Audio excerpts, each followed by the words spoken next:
Okay, hi everyone. Today we're working back on logs. If you remember, logs solve for exponents. That's the goal of logs. They help us solve for exponents. And just quick review. If I'm trying to solve for, let's say, something simple, 3 to the x power equals to 9, we can rewrite this as a log. Log base 3 of 9 is equal to x. The power of logs, right? 3 to the x power is 9. So we worked on rewriting exponents as logs and logs as exponents. And we kind of used our calculator a little bit last time to figure out how to do that. Today we're going to work on changing of base again, and we're going to work on solving our logs by rewriting our exponents. Okay, so solving our exponents by rewriting them. So we don't actually have to use logs, but this is the idea for us to solve for it. Okay, so let's look at some examples of what we're doing today.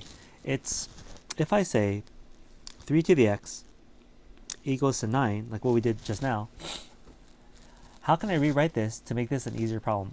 Well, first, we see that our base is 3. And we're trying to solve for what exponent gives me 9. So here's one SAT type of question that they'll ask you. And we can rewrite this 3. Can I change the 9 into 3's? Well, isn't 9 really 3 squared? So now that their bases are the same, see, we changed the 9 to a 3. We were able to rewrite that. So now they both have a common base. Now if they both have a common base, we need a common exponent. That means for this to be true, x has to equal to 2. Right? And if x was 2, 3 squared is equal to 3 squared. Easy peasy. So what exponent of 3 would give you 9? Well, if the exponent was 2, right? If the power was 2, we would have 9. All right, so let's make this a little harder. If I wrote 3 to the x plus 2 equals to, let's do 27 now. Nope, darn it, 27. Okay, so what exponent of 3 would give you 27? But then we have this equation on top, this expression on top of the exponent. Well, here is the gimmick. Change them so both sides have the same base. 3 to the x plus 2. Well, isn't 27 really 3 times 3 times 3? So isn't this 3 cubed? Now that we both have the same base, in order for them to be equal, they have to have the same exponent. So we can set the exponents now equal to each other. We can solve this using simple algebra. X is 1. Now if x was 1, 3 to the x plus 2, which is now 3 to the 1 plus 2, isn't that just 3 cubed? And 3 cubed is 27, what we were hoping for. So we take this problem that looks a little janky, you could say, and we make it a little easier by giving them a common base.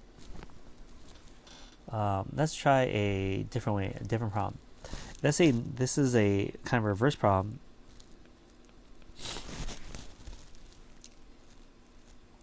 Now, how can I make 81 look like 9? And hopefully thinking about multiplications, so using exponents, we can see that if I take the square root of 81, that would be 9, right? Square root of, if I take the square root of 81, that would be 9. So let's write this the way what we just practiced. If I say this is 9, and 81 is really, is that 9 squared? So if you take a look here, I rewrote this as 81 is 9 squared to the exponent of x. We have a rule here. If I'm multiplying, so if I'm taking a power of powers, we multiply the exponents. So this is really 9 is equal to 9 to the 2x. Now, to make this a little easier on us, I'm going to put a little invisible 1 here on top. And now if we have the same base, we have to have the same exponent. And if we divide both sides by 2, x is equal to 1/2. And hopefully you might remember that a 1/2 exponent is really a square root. So 9 is equal to 81 to the 1/2 exponent, which can be rewritten as the square root of 81, which is now 9. And that actually worked out. That was kind of a tricky situation here. But sure, you might have actually known that if I took the square root of 81, that's 9. But if you didn't, the idea is I can change their bases so that we could end up solving it. If you want to solve this using logs, though, to rewrite this, log base 81 of 9 is equal to x. Now, if you guys have a calculator with you, you guys can try plugging this on a calculator, and you'll see it's going to be 0.5 or 1/2 depending on your calculator. If you don't have a nice calculator, you have one of the cheaper ones, you just type log of 9 divided by log of 81. This is our change of base, and this should give us our 1/2, our same answer as before. The left side is nicer, but you would need a calculator. The right side, we can, the previous method we used, the idea is we get the common base so that we can then match these exponents up to be equal to each other. It's kind of a cool trick once you practice this a couple times.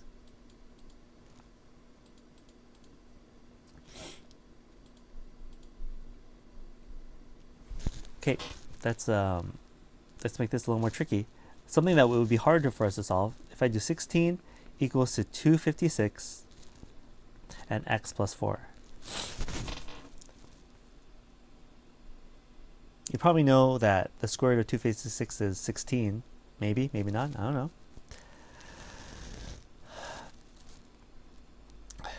know. If you don't, let's change these to common exponents. So I'm going to rewrite this. What if I said, isn't 16, I'm going to write this on the side. 16 is really, let's break it up. 16 divided by 2 is 8. 8 divided by 2 is 4. 4 divided by 2 is 2. But 256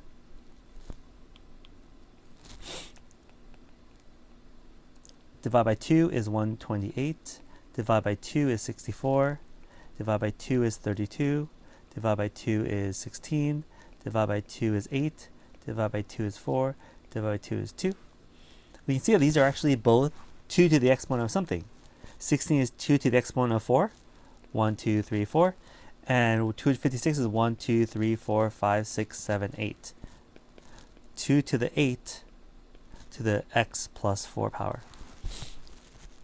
Right, now that they have the same base, let's go ahead and get their exponents. Is 2 to the 4th is equal to 2 to the 8x plus 32, right? 8 times 4 is 32. And now we can set the exponents, because we have the same base, we can set the exponents equal to each other.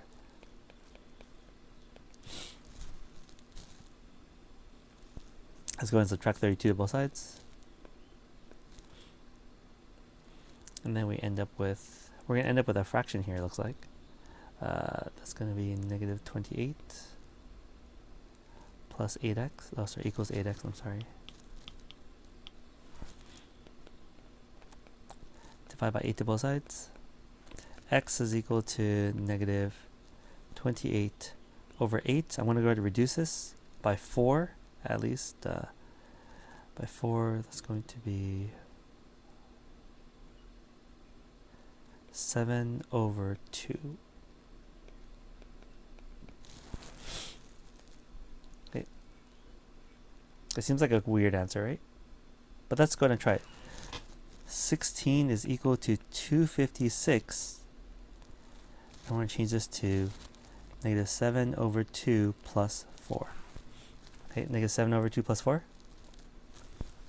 Changing this to have a common denominator, the 4, that's 8 over 2. 8 minus 7 over 2 is 1/2. 8 minus 7 is 1, right? So 1/2. And it turns out 1/2 is a square root. So 16 is equal to the square root of 256, which turns out to be 16. Yep. I would never have guessed x is negative 7 over 2. But the idea here is that we made both exponents into a common base, and then we can set the exponents equal to each other. And I didn't need logs to solve for this. If I want to use logs to solve for it, let's look at the log way. 16 is equal to 256 to the, what do we call it, x plus 4 power. If I want to rewrite this as a log, circle of logs, log base 256, the answer is 16 and the exponent is x plus 4. You would be writing log base 256 of 16 into your calculator, and we said this is going to give you 1/2, right? Or if you can try it, log 16 divided by log 256, that's the way we write this in our calculator. That should give you 1/2. 1/2 is equal to, and then let's go ahead and plug it back in. So 1/2 is equal to x plus 4 minus 4 to both sides. Rewriting this as a common fraction is 1/2 minus 8 over 2, because 4 is the same as 8 divided by 2. And 1 minus 8 is 7 over 2 negative. So we get the same answer going both directions. But we should know both of them. They're different methods of solving it. I feel like the first way might be easier, just in my brain for some reason. But if we can have access to a calculator, the log way is just as fast, if not slightly faster.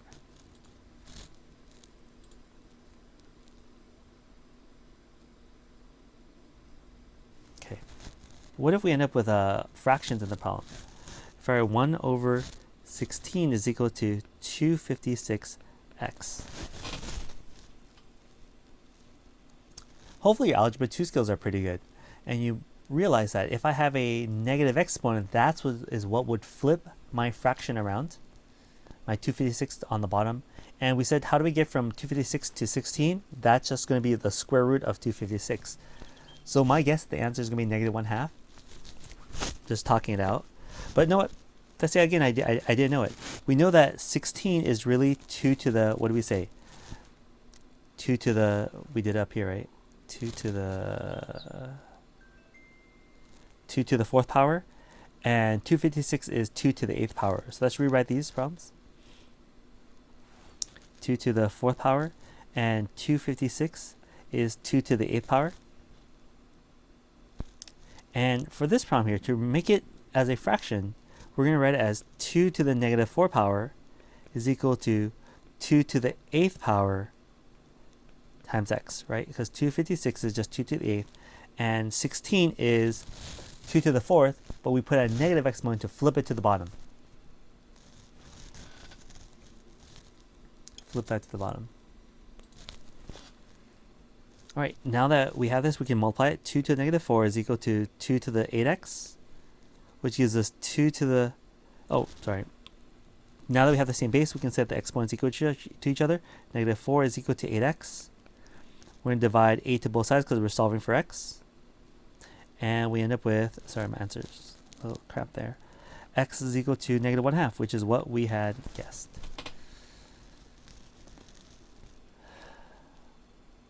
So if I plug it in, 1 over 16, how do I make 256 into 1 over 16? We give it a negative exponent. Negative 1/2 power. That would take us 1 over 16 is equal to 1 over the square root of 256. And yes, the square root of 256 we said was 16.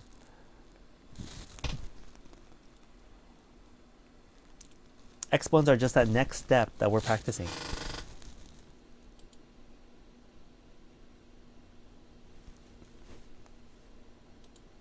Okay.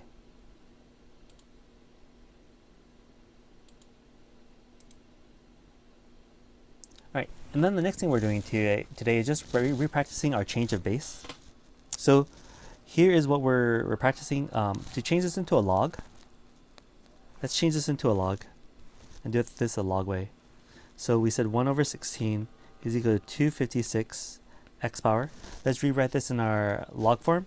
Log, you always write the base, the answer equals to the exponent.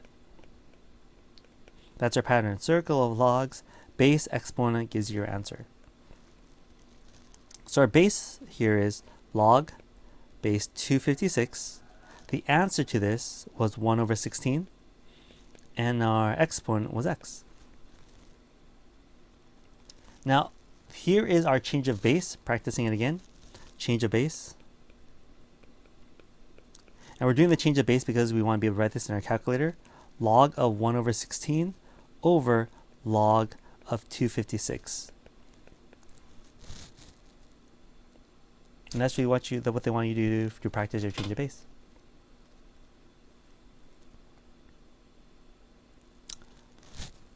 And when you plug this into a calculator, you'll end up with a bunch of decimals. But don't worry about it. So on my calculator, let's go to practice on my calculator. I'm going to type log of parentheses 1 divided by 16. Then hit divide. Oops. Divide by log of 256. This is a nice calculator that you have. Equals.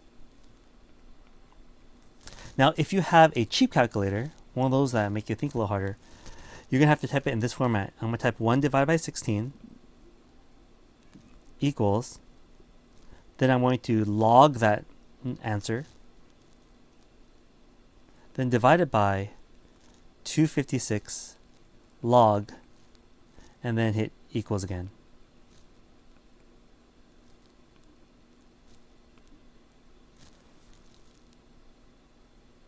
Okay, so let's practice that. Now, everyone's calculator is a little different. That's why you don't want to borrow someone's calculator for the SAT, unless if you had time to practice it. So we'll use log base 10 here. You'll see log base 10. That's our common log. So I'm going to write 1 divided by 16 equals, I'm going to log that. Gives me some crazy decimal number.